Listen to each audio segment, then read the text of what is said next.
has been many a record set in Backtracking's growing history, from the most opaque to the most obscure. I've done bands that have no Wikipedia articles, but today's band might hold the record for one of the shortest. I could probably say it all right now itself and nothing intro left over, but since I don't like to waste time here, I won't do that. Wolves at the Gate was formed in Cedarville, Ohio in 2008, and after 11 years and 3 albums of metalcore goodness, with the 4th due in July, I see no better time than to go over the albums that had the most bar compared to what had the most bite. Now, let's taste the music.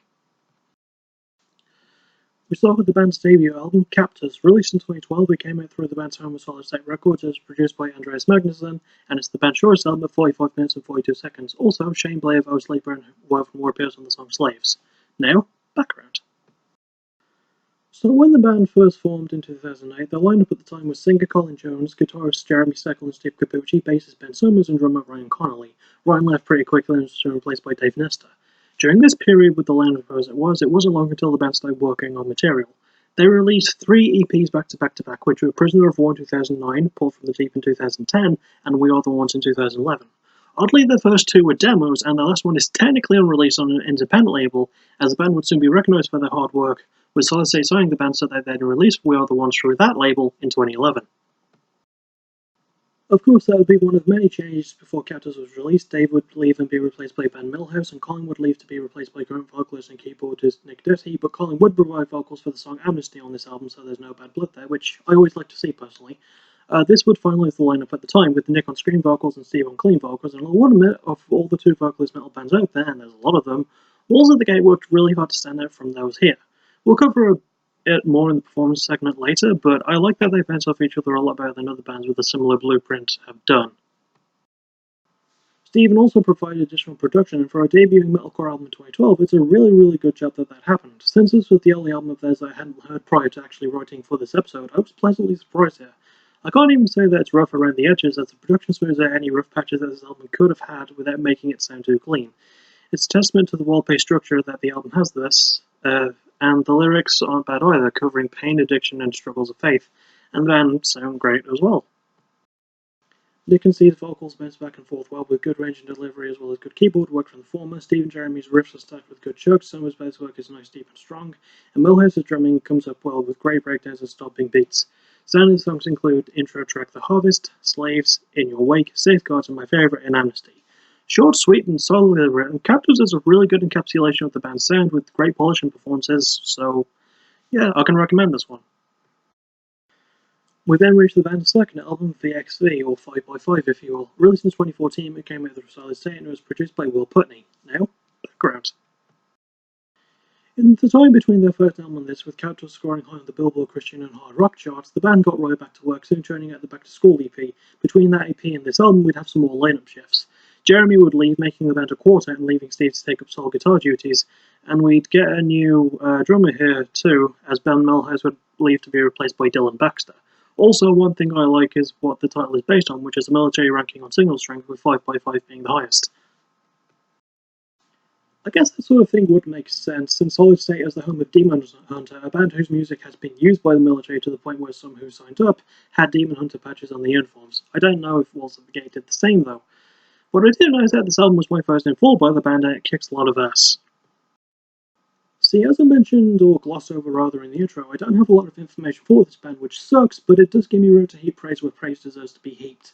The album starts and ends with a verse from the Bible being spoken, what I can only assume is from a movie clip, and it's an opening that the band isn't afraid to show their faith more openly here, despite being one of the heavier and more interesting bands in Christian metal. To be fair, as someone who's covered and listens to a lot of Christian music with rock, punk, metal, hardcore, and other such elements, it's nice to find a band that walks the line between their faith and the sound. The show don't veer on the darker side, Skillet veer on the lighter side, but Wolves of the Gate is one of those rare bands that balances it really well, and they still sound overall positive, weirdly enough.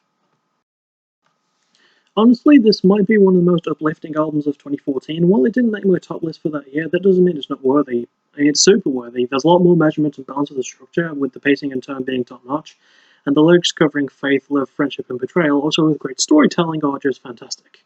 And the band are great too. Nick's keyboard work is good and his screaming has come leaps and bounds over such a short time. Steve's riffs and breakdowns are led with his clean singer complementing Nick's screams really beautifully. Ben's bass is deep, raw and thick, and Dylan's drumming is pretty heavy, paced well and sounds solid. Standout songs include Dust to Dust, Relief, East to West, The Bird and the Snake, and my favourite in the closing song, My Father's Bargain.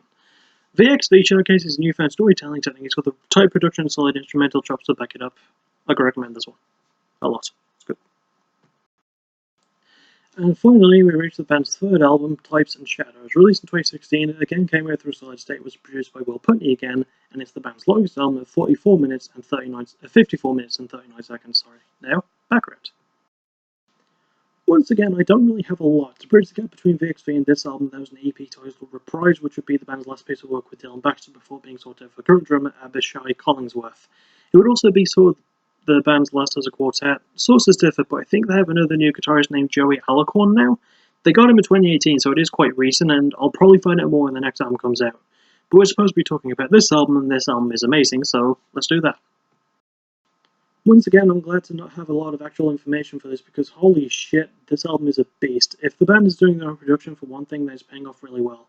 This band sort of has the Taking Back Sunday effect, where they haven't just gotten better from a certain standpoint, but from every standpoint. They've grown in maturity, how balanced their sound is, how much more experimental it is, how much passion there is still behind it, all that, and all of how much more genuine it feels too. They knew where they wanted to go, and where they wanted to go and went here was a hell of a lot darker.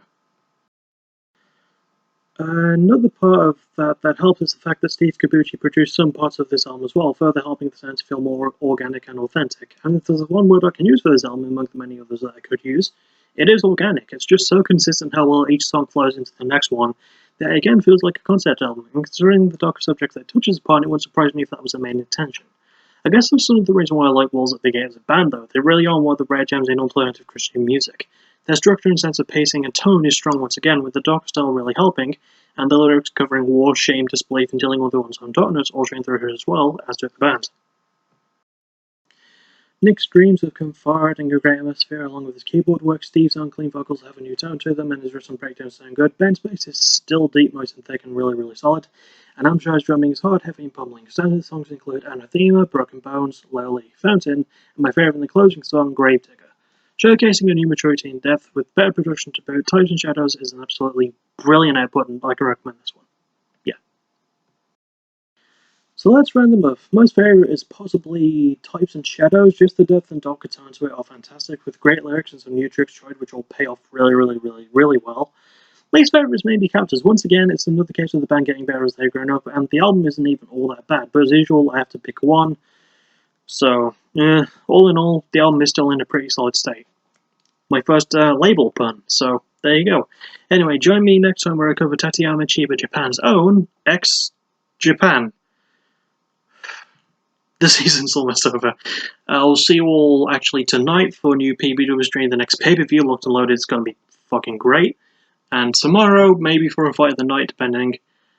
So I'll just see you for whatever's next, basically, as is my way. As always, thank you for watching, you're awesome. Bye-bye.